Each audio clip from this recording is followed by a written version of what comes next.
Hey everyone, I'm Jared. And I'm Chantel. Welcome to the Poured Out Podcast.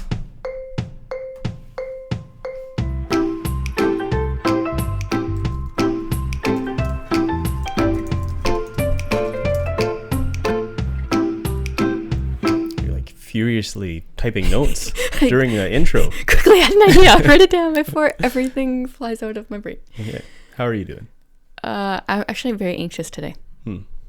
So All day? yeah, yesterday and today. I feel like I just need to breathe. Yeah.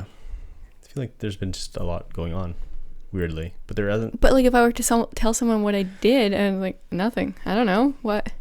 Yeah. I don't know. I don't know. I get days like that too. How are you doing? Tired. Yeah. But like not. I feel like I've been sleeping pretty good, but just like mentally tired. Yeah. But yeah. But we're here. We're here. Yeah, so last week we talked about family vision. Yeah. Creating a family vision statement. Yeah. Mm-hmm. Yeah, the question we left people with was to ask what people liked to do as a family, basically, right? Right. Yeah. So It's a conversation starter. yeah. And maybe deepener, if that's a word. Yeah. So we should ask or answer that question, I guess, for ourselves as well. I feel like we started something somewhat different recently with the family. I mean, yeah, as you go through life stages with kids as they grow up and stuff, I feel like that time together is going to look different. Yeah. And yeah, you just flow with the changes. Mm-hmm. Yeah. So we've been doing like, I guess we're trying to do at least once a week where we do something together as a family. Yeah, like an intentional family thing. Yeah. Yeah. Not that we're always separate other than that, but like just taking some time to do some type of thing together. And we've basically let everyone pick something. Yeah.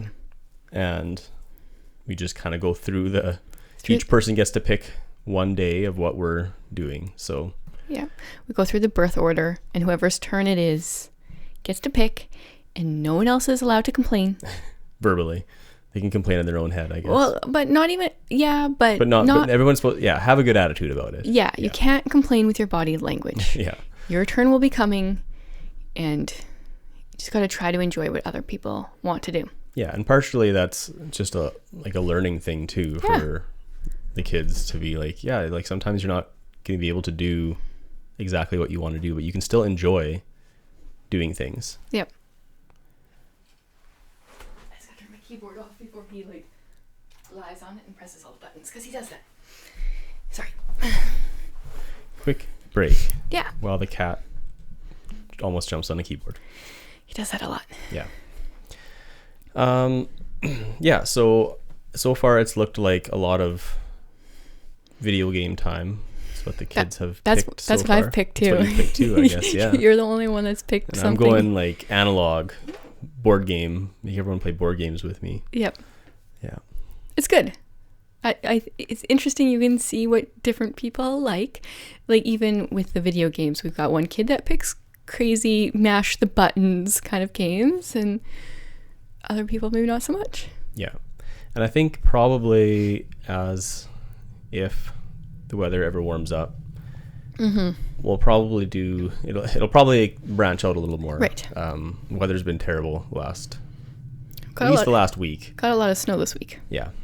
So yeah, that's kind of what we like to do or have done recently. Yeah. I would like to get into bike riding again this summer. Yeah. Doing family bike rides together. It's been a few years because we had some little, in quotation marks, kids the last few years, but not little enough that anyone wanted them in a bike trailer. They didn't fit in a bike trailer. Or we didn't have the energy to pull them in a bike trailer. 75 pounds of children. So, or more when we had 3 foster kids. That just wouldn't have worked. I feel like both of our bikes would have fallen apart if we would have attempted to do that. They're both not very good quality bikes. So that's something I would like to do together this summer. But yeah, we used to go bike to the other end of town kind of thing, and try to do that again this year. Yeah. All right. Do you have a win for the week? I do. as You sound very excited, and then there was like, well, it's not like a amazing win. But I've been using a different to-do app called To Do. Oh yes, I have that app. Yeah, and that's why I know about it, because you used it and have been using it for quite a while. I think I'm coming on 2 years this summer. Yeah. So I think there's like 300 to-do list apps on the App Store, and I think I've tried 299 of them. Yeah, probably. And I just always, I don't know. They're not, there's always something that bothers me, and so far this one has been really just easy. It's just simple. It's very simple. You write a list, anything you don't get done carries over to the next day. Yeah. I think we talked about these in our favorite apps. Yeah, you way probably at the talked beginning. about this one. Well, yeah, I did. Right. Did you sign up for the subscription? No. So is it just a free month trial? It's a free month trial, but the only difference that I can tell is, like, the major difference is that you can't use the web app if you don't pay for it. Okay. So it's just the Android or just for the device, not for the like desktop. Yeah, okay. And it's pretty cheap to pay for too, I think. Yeah, I think I pay $30 or $40 for a year, and I use that thing every single day. Yeah. So I may pay for it at some point if I find I actually stick with it, but yeah, so far it's been helpful to just. And then not only does it have like a daily to-do list, they have also like other lists that you can create. And yes. I like lists. Oh, really? I'm not sure if we've covered this, not sure if you knew this about me, but I really do. So I use the someday lists a lot, and just like brain dump everything there. It's just a brain dump, yeah. And then I don't have to remember it. Yeah, so that's my win. It's been helpful. I feel like I had a lot of things on the list and checked off this week, so that's good. Yeah, we'll see if I can continue. I feel like if it's in a to-do app, I don't have to think about it as much, and so hopefully I can get used to using it consistently. So far, I'm counting it as a win because I have liked how it works a lot better than many of the other ones that I've tried. Yeah, so. Cool. That's good. I like it when people like other things I like. I have like a win and a half this week. What's half a win? Well, originally my win was going to be creativity. Speaking of lists and brain dumps, I feel like just all the ideas are coming to me this week. But I think that might also be attributing to my anxiety. So it's like it's a win, but it's also kind of not. Just because you can't do all the things at once. Yes. So then they're just kind of bouncing around in my brain, wanting to be done, but I can't clone myself yet to do all the things. Going on to a list. Yeah, they're all on a list, but it's just don't know when they'll get done. So my actual win for the week is my commonplace book, is what it's called. Have you heard of this? Do you know what this is? No. Because I thought it was just like a homeschool Charlotte Mason type thing, but it's not. If you search commonplace book on YouTube, it's a lot of men that have these. And I don't really know what the technical thing is. I have been using it to write down things that I'm learning. So it is like supposed to be mostly for quotes from books and things, and I don't know what else other people use it for. Okay. But like as I'm reading books, so I'm reading a really good one right now that you just finished, A Praying Life. As I'm reading it, I'm tabbing all the things and then you're going back copying that, whatever it is that I want that quote, into my commonplace book. And it's actually helping me retain more things and realize where in my life I'm learning. I did a video for my homeschool membership on it this last month, showing inside and like the various places that I'm learning from, YouTube videos, podcasts, books. And it's amazing how many different places a person learns things from. So is it a particular format that makes it a commonplace book? No, I don't. I think it's just like a place where you hold all sorts of things. It's like a journal, but not of your own necessarily, just of your own thoughts, but of like things that you found that you want to remember. I just use like a $2 composition notebook from the dollar store. You're a big fan of those. Yeah, because I go through a lot of notebooks, and it's easier to justify that when they're a couple bucks. Yeah. So I would put that down as my actual win for the week. Cool. it's making me less anxious than the other thing. Mm-hmm. I feel like I have another like kind of win, but first a rant. Well, not really a rant. Okay, I want to hear this. But why do people like going to movie theaters? I don't know. I don't. I know. Asking you the question doesn't help because you feel the same way as me. I'd rather watch a movie at home. When is the last? So I took Ephraim and his friends to a movie for his birthday. Mm-hmm. When's the last time before that we went to a movie? I don't know, but I did make the realization that one of the friends that you took for Ephraim's birthday party, I think they've taken him to more movies than we have. Oh, probably. Like, I think they've gone to like 3 or 4 together, and I don't know, maybe we've taken him once or twice. But no, I have no idea. The last movie I remember watching in the theater actually is Wonder Woman. That's what the kids remember too. And that was, we went to Regina for something. We watched it there. That would have been 5-6 years ago. Yeah. It was a long time. I was going to say that sounds about right. Is there a more recent one other than when you went today? But like, no, I was reminded today of like, oh, I would rather be at home. Mm-hmm. Yeah. Yeah. So I guess we're not, I mean, maybe it's because we're not really big movie people. Yeah. There's also that. I just find like the experience of watching a movie, I enjoy so much more when we do watch a movie, like being at home with, Plus, then you can watch a movie with your snacks and you don't have to pay, what was it, $26 for like a popcorn and a pop and 2 candies? 2 little things of candy or something. That's outrageous. Something ridiculous like that. I was always that, like, go to Dollarama, buy the snacks, hide them in your purse, and go into the movie theater. Yeah.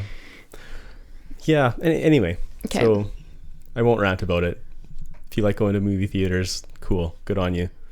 We'll watch them in our pajamas in our house. Yeah. But we went to see the Mario movie, and it was really good. Yeah, that's good. Yeah. I've heard good things. Yeah, and just so that's like a win, I guess. It was it was fun. There was a lot of references. There's probably a lot of references that I didn't get because I haven't played like all the new Mario. The boys were all just like, oh yeah, this is from that, and like I have no idea what they're talking about. If it wasn't from like the 90s, right? Or then I'm lost. But that was pretty cool. That's good. So I'll have to watch that when I can watch it at home. Yeah, I think we should. we'll watch it as a family. Ephraim said it was his favorite movie. Oh wow! But that was like right after he watched it, so he might just be a little hyped up at that time. Not sure that'll change. He also hasn't watched a ton of movies. No, and he really likes all the Mario games lately. Yeah. Mm-hmm. So that makes sense. Yeah. Cool. So we'll have to watch it as a family in our house in our pajamas with our own popcorn. That didn't cost us $26. Yep. Yeah. Oh, that's good. That's a rant/win. Yeah. Wow. I could rant for a while, but I won't. We'll move on. So a while ago, I was transferring files onto my computer, and I don't know why, I was just like, so images are always in the same folder. Right. The DCIM folder. Mm-hmm. And I was just like, why is this a thing? And we were talking about, we were going to do a why is this still a thing? Yeah. And so, but I feel like it started out as why is this still a thing? And I feel like it's just going to end up being like random pointless information from Jared. You like this kind of thing. So, because there is like a logical explanation now as to why the DCIM folder is a thing. So it bothered you, you've looked it up, and now you're going to inform us why it's a thing? Yeah, or I could just not. No, now you have to. Why is... okay, what does it stand for? It stands for Digital Camera Images. Oh, so IM is images? Yes. I was waiting for an M. Yeah. No, there's other acronyms that are like DCIM but mean different things. Oh. Outside of that world. Oh. Okay, but this is for... Yeah, so pretty much every camera, every phone always stores it in that same folder. And it was the Japanese Electronics and Information Technology Industries Association. Okay. Oddly enough, I don't have the acronym for that. JEITIA. I'm not even sure that's a thing. It's a little long. They came up with this standard in 2003. Oh. And so it's like this standardized way that for some reason it caught on. I mean, they probably made a lot of the early digital cameras. Right. Mm-hmm. And now all the software is built with the assumption that it's in that format. And so it always knows where to find like all your apps on your phone, all like your, Photoshop type style or photo management software always knows where to find the folders. And so it's like, but it's very specific. So that DCIM folder can contain subdirectories.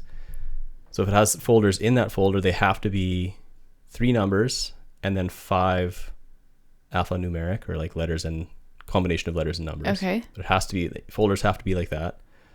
And then the files in there have to be 4 alphanumeric and followed by a 4-digit number. Huh. So, but the alphanumeric can include underscores. Oh, yeah. It's very, yeah. Okay, anyway, interesting. Pointless, random information nobody cared about. But now every time I transfer files over, I'm going to be looking at this and paying more attention and being like, now I know. I was like transferring files and I was just like, why isn't there just like a photos folder and a videos folder? Because I would like them that way so that they'd be separated. Yes. But. Well, we learned something pointless. Thank you. You're welcome. I'm always full of pointless information. You actually are. You're also full of useful information, but mostly pointless information. No, I wouldn't say mostly, but I would just say 50-50. Either you do or you don't. Okay. Well, while we're kind of ranting about random things, I really like conspiracy theories. Yes, you do. And so I came across one a while ago, and I don't remember where, and I don't remember what it was now. It doesn't matter. And I thought, hey, while we're giving people random information that will maybe never be useful, I thought I would share a conspiracy theory. So you may need to clarify whether or not you like conspiracy theories as like someone that follows them a lot or just finds them interesting that people follow them a lot. Okay, the second one. I am not big into conspiracy theories myself. I just think they're fascinating that there's actually people that believe these things because they're so weird. Yeah. They're so weird.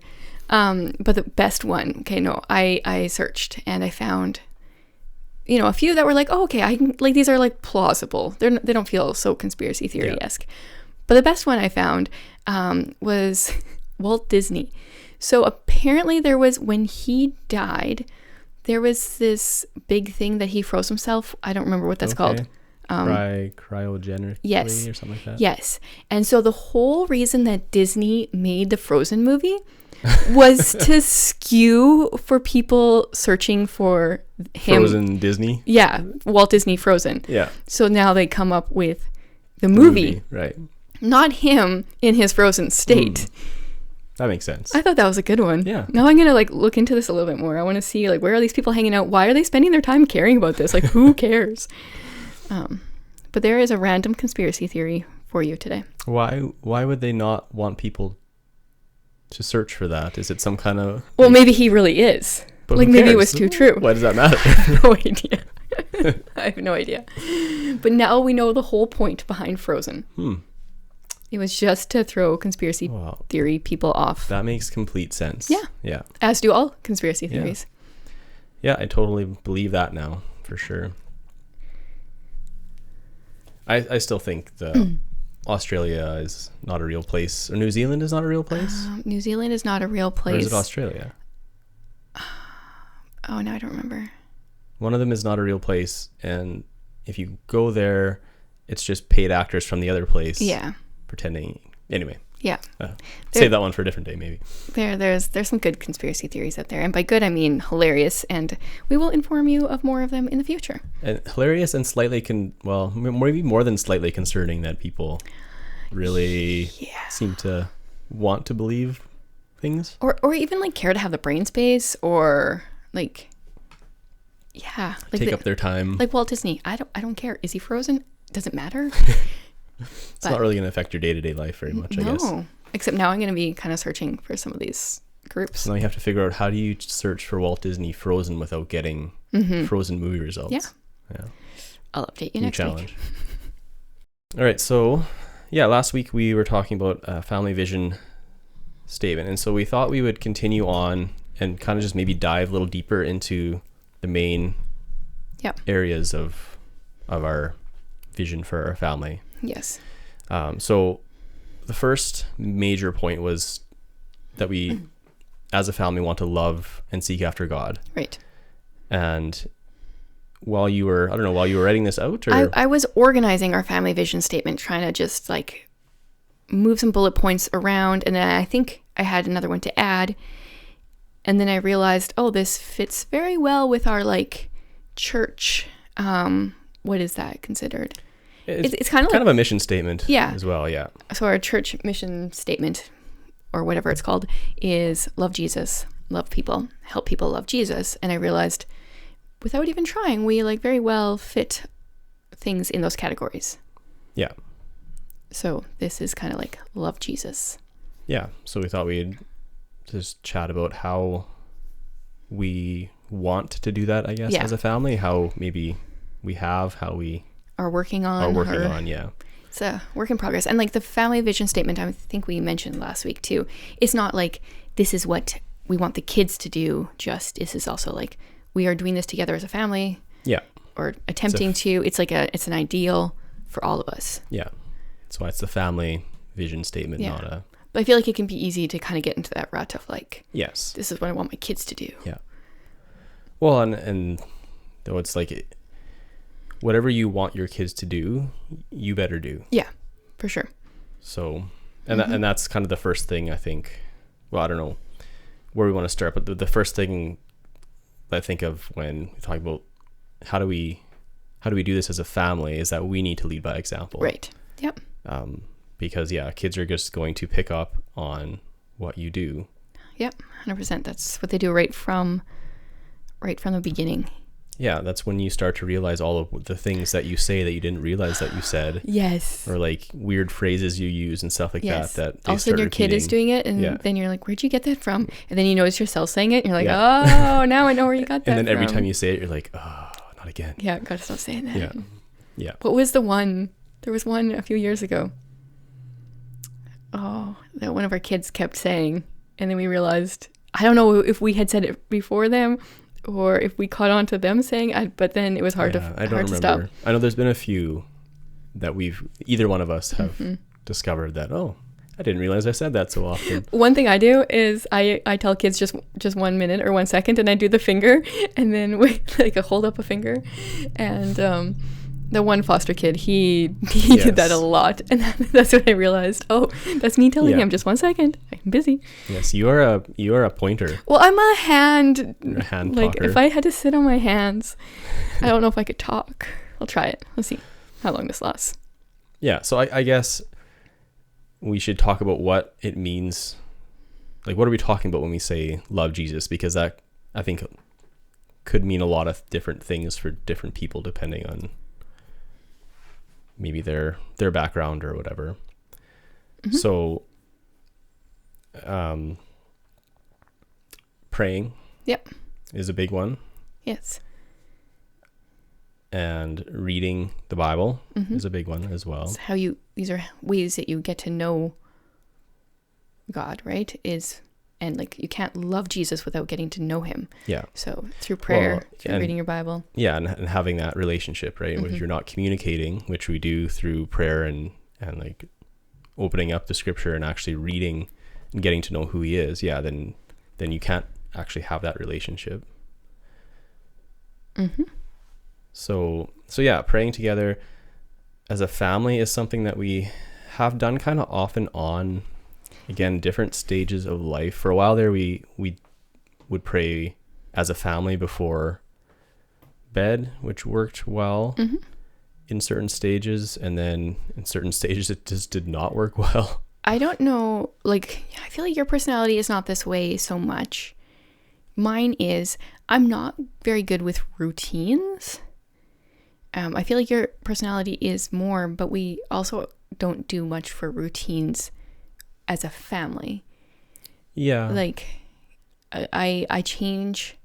I mean, I can do a routine for a little bit, but I change it quite frequently in different seasons. Yeah, I would say we do have routines, but they're just like a routine for like 3 months. Or less, and then we try something different, or just switch things up. But people that say like, oh yeah, we've been doing this since my 20-year-old was a baby. It's like, oh, that's never going to be us. Like, we never do anything the same way for very long, I feel like. Yeah, that's true. But probably something that we could try to maybe work back into a bit of a family time somehow. Yeah, and the time when we were doing it, it made sense with, I think, the little kids' bedtime is when we were doing it, right? It was kind of like corresponding with that. Yeah. And now we're at the stage where sometimes we go to bed before our kids. Yeah. And like, I don't even know how to live like this anymore. But yeah, it's like so we just have to rework change how that routine. fits. Yeah. Yeah. And I mean, that's not the only way, right? Like, I think part of it too is just praying with them through different situations too. And like, I mean, for ourselves too, is remembering, like, being prayerful throughout a day. And like, you're reading the Praying Life book. I think we're going to have like a whole episode on prayer coming up because this book is kind of rocking my world, and I'm reading it very slowly. There's lots of chapters that are like 5 pages a chapter, and I'm trying to not let myself read more than 1 or 2 a day because I'm just trying to soak it up. Yeah. But there will be a lot of stuff to say. I'm like, I read a little bit and then I write down a bunch of quotes. And it's good. Yeah. Yeah, that is something that I'm going to probably have to go back and reread or relook at that, because I know I was reading another book at the same time as that, and so I feel like my brain was a little fried, but I do remember like I really, really liked that book, and at the beginning especially, I was like, whoa, this is like just really changing the way I'm viewing prayer. Well, and it's weird because I don't feel like anything in here is really that mind-blowing. No, it's not. I knew this stuff. Why is it hitting me so hard? Yeah. I don't know. I think sometimes we just need a reminder. Yeah.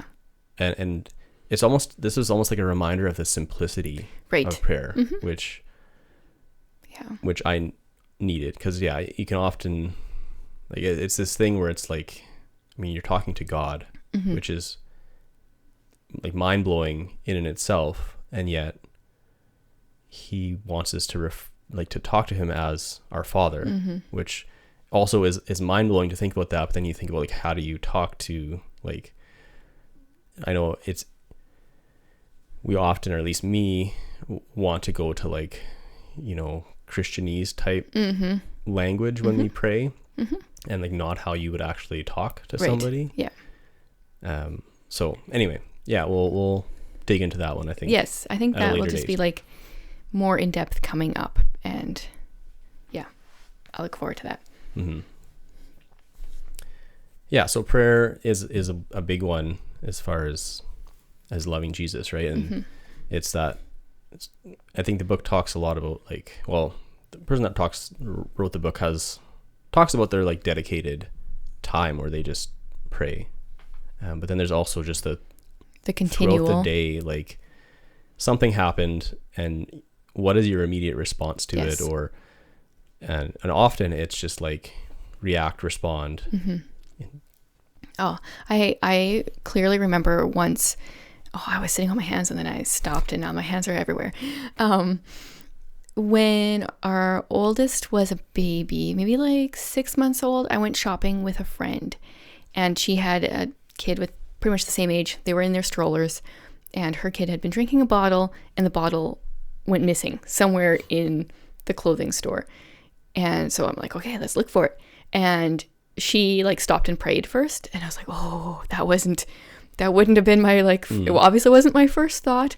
I don't know how far down the list it would have been. It's like, oh, okay, that was. It's like once you get, like, super frustrated and like overwhelmed, then that maybe at that point, right? Yeah. And that was just one of those times where I was like, oh, okay, I want that to be my first thought. Yeah. Yeah. Yeah, but it's something we work on, right? Like, all these things. Yes. We don't love Jesus perfectly in any of these ways, and so that's something we work on continually, and he's gracious towards us, thankfully. Yes. So prayer is one big way that we want to love Jesus. And another big way is that consistently reading the word. Yeah. And like prayerfully reading the word as well. Like, so we're not just doing it to check a box, but right. we're actually like engaging with it. And I think teaching our kids how to read the word, I think this is something I want to do better as well. But not just like yes, prayerfully, but not just sit there and read it. I feel like with how I grew up, my parents were Christians for most of my growing up years, and grew up going to church all the time and went to a Christian school. And I don't feel like anyone ever taught me how to read the Bible.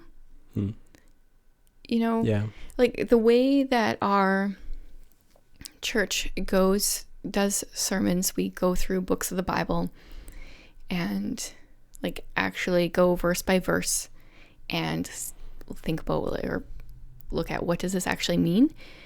Why was that never taught to us earlier? Yeah.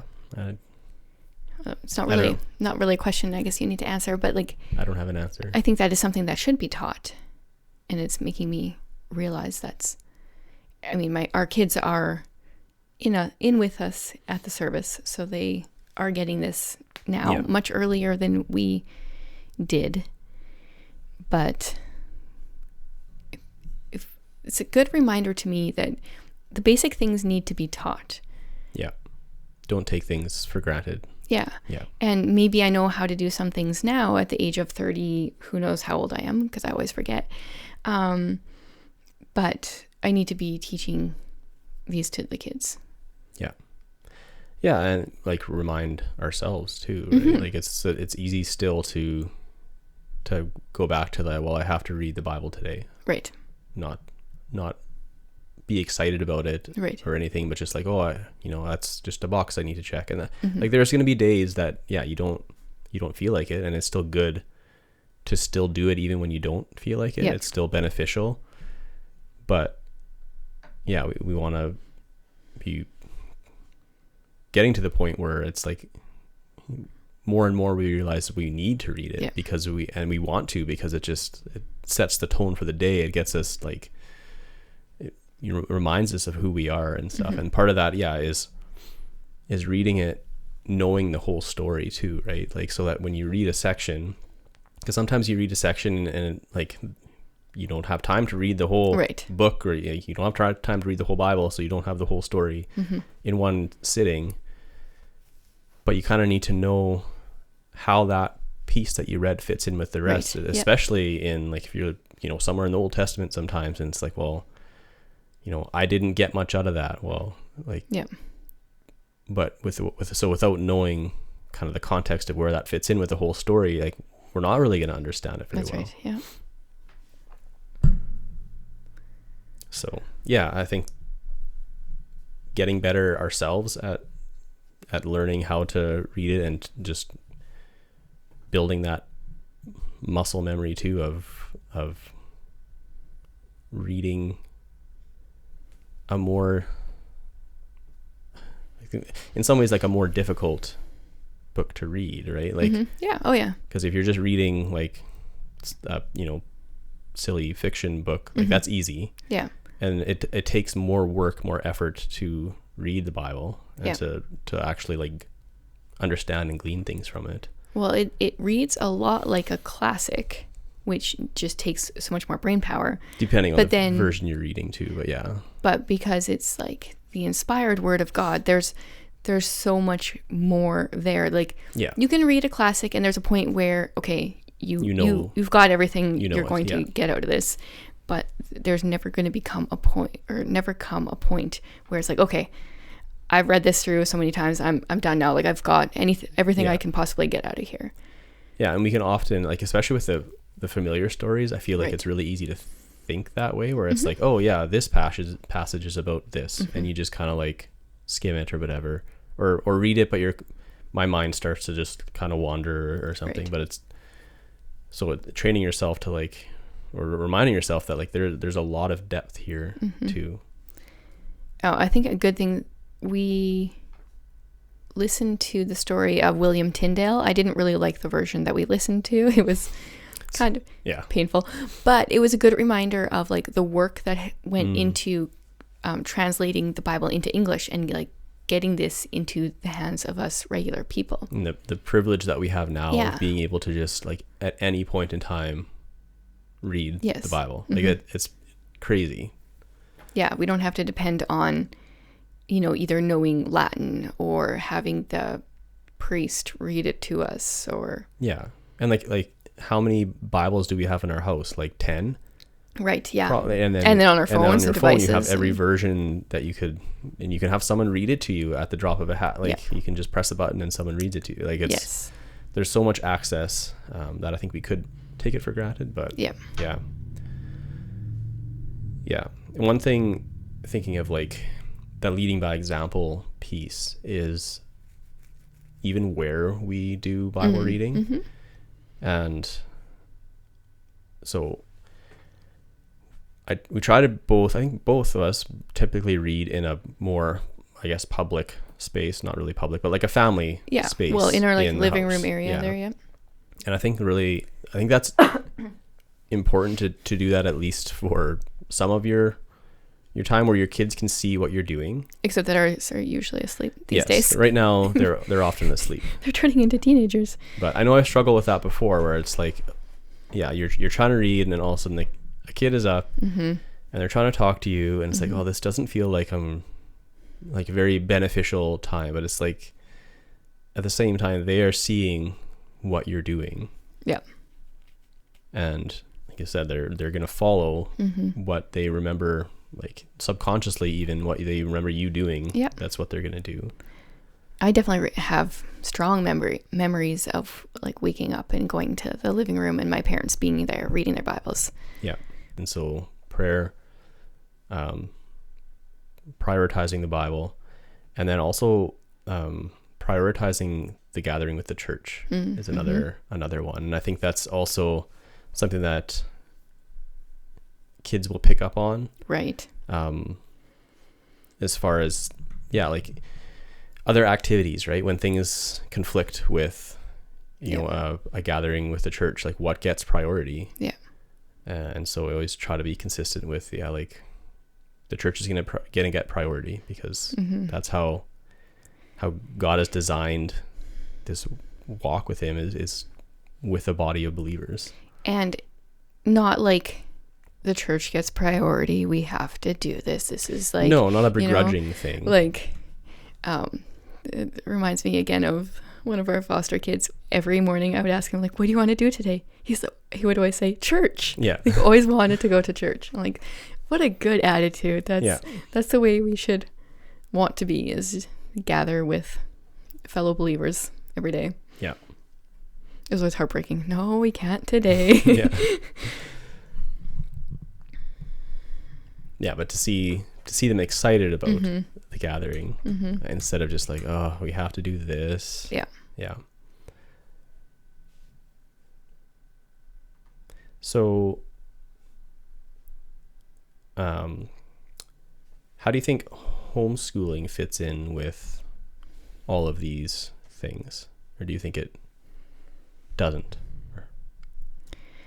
Oh, I think it does. I think it gives more opportunity for us to show an example and have time with the kids to do this stuff.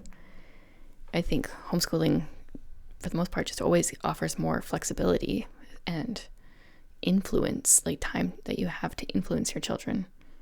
Yeah.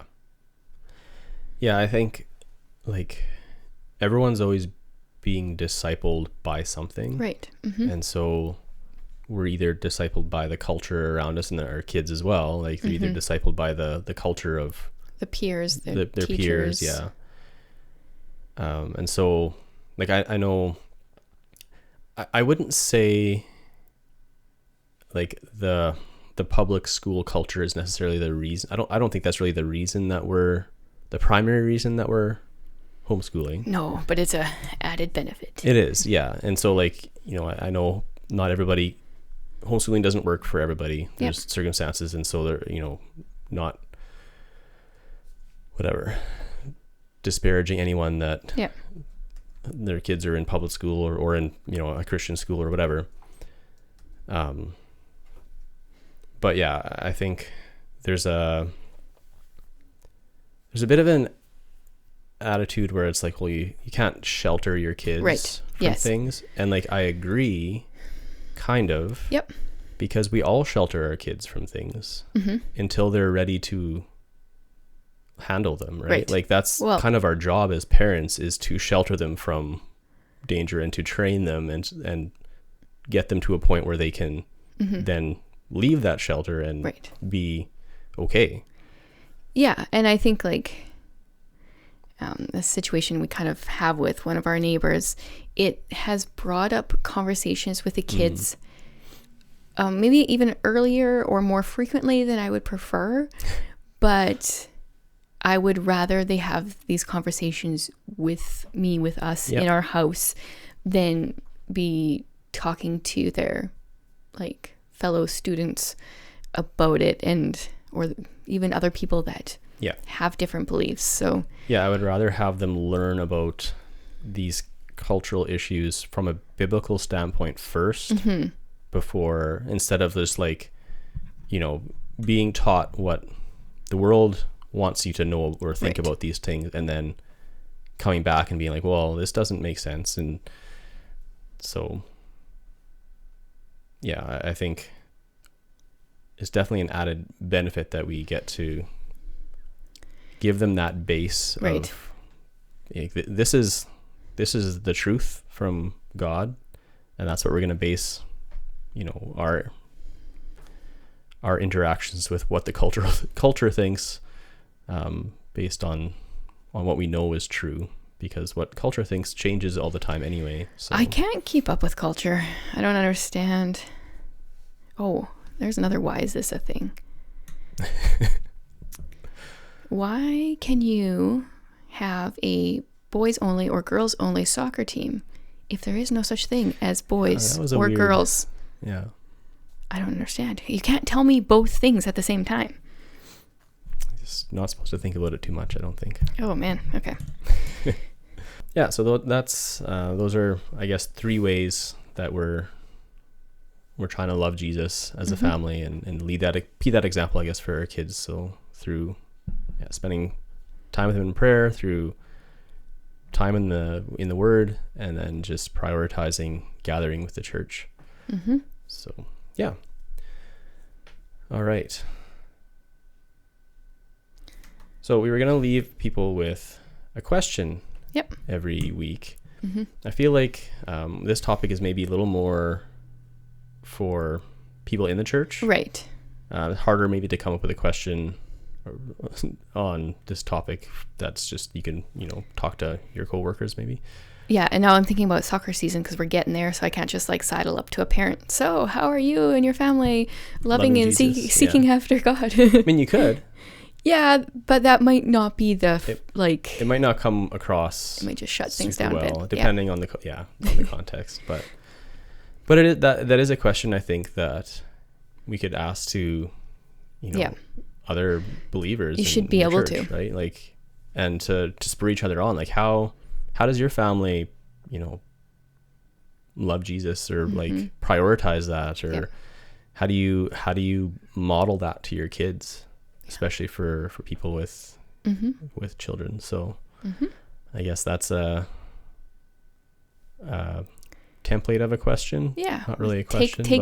Take those words and put them into a question. But yeah, I feel like we're not. Maybe it's our culture, or maybe it's just me, but I feel like I'm not very good at asking deeper questions right away. Right. Some people are really good at like jumping into it. Yes, I want to. Yeah. You're not how's the weather kind of a person. Like I said, it irritates me so much, but I'm not good at like shifting the conversation. But I do feel like for the most part culturally, and maybe it's because I hang out with a lot of homeschool moms, they are better at getting deeper. Yeah. Because I don't know why, actually. because they're trying to learn and grow because they have to keep up with their own kids. Yeah. I mean, it's probably just a learned thing too. Like it's one of those Maybe muscles as well, right? Like we're used to surface things. That's kind of how culture wants that. We want to stay at that level because you don't actually want to hear like anything bad that's happening, because then you got to deal with that. Yeah. You'd rather just like, oh yeah, it sure is too bad that it snowed again in April. That's an easy conversation, right? But, yes. Doesn't require much of you. Yeah. So that's something I need to probably push myself more to, is to go beyond those types of questions. And it'll depend too, like, you know, on the relationship you have with people as well. And right? like, are you just passing each other, or are you like in the same room for a little bit? Are you about to start a conversation, or are you just, like, hey, how's it going kind of thing? Yeah. That's okay too. You can't always go deep when you're passing somebody in the dairy aisle of the grocery store. Yeah. Or we go through the dairy aisle very quickly. Yeah. Just avoid it all. Yeah. Yeah. No more dairy for us. That's another topic for another day. Yeah. All right. Well, thanks for joining us again. And if you have any different ways that you kind of just help shepherd your kids and your family, things that your family likes to do to just be reminded of the gospel and things like that, that'd be cool. You can share those in the comments. And other than that, have a good week. Bye.